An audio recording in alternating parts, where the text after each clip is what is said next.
Hey there everybody, it's RPG Site's Alex Donaldson here. We had a bit of a surprise last week when 2K, completely out of nowhere, just dropped XCOM Enemy Unknown Plus onto the PlayStation Vita store, which is a Vita port of the 2012 game XCOM Enemy Unknown, which is a really great game. We've actually spent a bit of time in the last month or so looking at XCOM here on RPG Site, because while XCOM isn't an RPG in the most traditional of senses, it does have some really strong RPG elements to it, and so we actually think it's the type of game that RPG fans should really check out. It has character progression and leveling up and consequences for the choices you're making in the gameplay, and you know, you're choosing character classes and all that sort of stuff. It really does have RPG-like feeling. In fact, given that it's a turn-based, grid-based strategy game, it actually doesn't feel that different to something like a Final Fantasy Tactics or a Disgaea when you approach it from that sort of RPG supporting angle.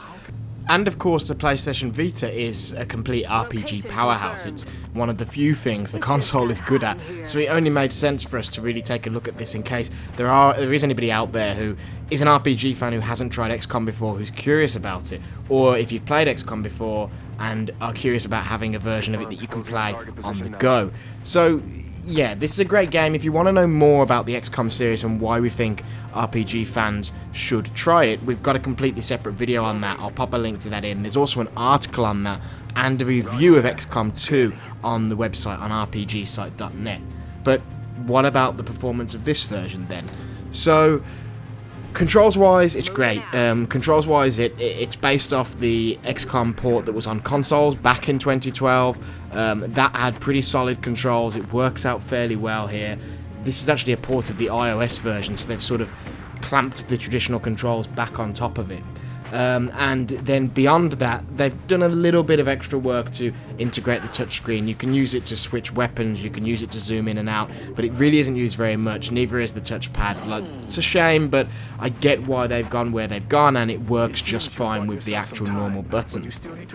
As far as the performance of the game goes, as you can see, there's some real rough texture stuff going on, and some stuff that was in the original XCOM Enemy Unknown that looked really good, like some of the way stuff fell apart when it got blown up by grenades, the environment destruction and things like that. It doesn't look as good in this version. But considering the scope of the game and the fact they've crammed it into the Vita and the fact that it's like, if I recall correctly, it's like around about a 2 GB download, I feel like it's a really, really impressive port. The texture work is, you know, it's not great in places, it's better in others, and there is some hitchiness, some judderiness, usually when the game is figuring out what's going on. It's figuring out what moves the enemies are going to make, because that's a CPU intensive task. That could even take some PCs a bit of work to do, and so the fact that the Vita's doing it in relatively quick time is actually quite impressive. But all these little performance niggles, the thing about it is because this is a turn-based game and because it's a strategy game where you're designed to play it at a slower pace, and it's designed for you to take your time and think about every move you're making, the performance issues don't impact it as bad as they would on an action game or something. You know, playing this, I never felt it was unbearable. Sure enough, sometimes as somebody who's played a lot of XCOM that way, I wished for a keyboard and mouse. But if you haven't, or if you just, you know, if you're on a plane, it's impossible, this is a great way to play XCOM. In fact, the only real criticism I have of it is the load times.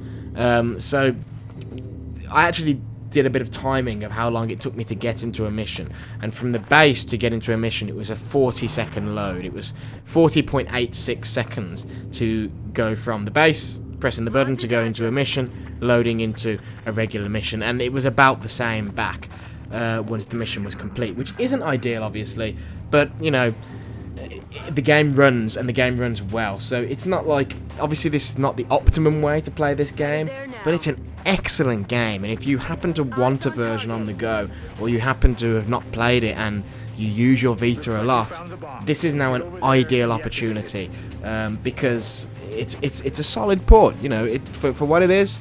It sounds like I'm making a lot of excuses, but really, honestly, I feel like they've done a pretty damn good job of bringing this over to a system that, frankly, is just 100% not built with a game like this in mind. So yeah, if you can deal with some dodgy looking textures, I think this is a really good port. If you can't deal with some dodgy looking textures, do go and check out our review of XCOM 2, which is out now on PC and is absolutely phenomenal. Actually, a little bit better than this game, and this is, I think, one of the best games in recent years. One of the best games of 2012, certainly. So yeah, this is XCOM Enemy Unknown Plus for the Vita. Oh, one last thing, didn't mention, the plus in that title actually refers to this has all the stuff that was added to the PC release after the fact. So all the DLC, all the extra patch stuff that they added in, like the extra difficulty options and stuff, and the full content from XCOM Enemy Within, which was the full expansion pack to the game. So that's pretty good too. Again, pretty good value. Hard to really complain about. So yeah, that's XCOM Enemy Within. There's a full review on the site, rpgsite.net, and there is, as I said, a video feature on why you should try XCOM if you haven't before and you like RPGs here on this channel, so check those out. See you next time. Bye. Strike one. You've got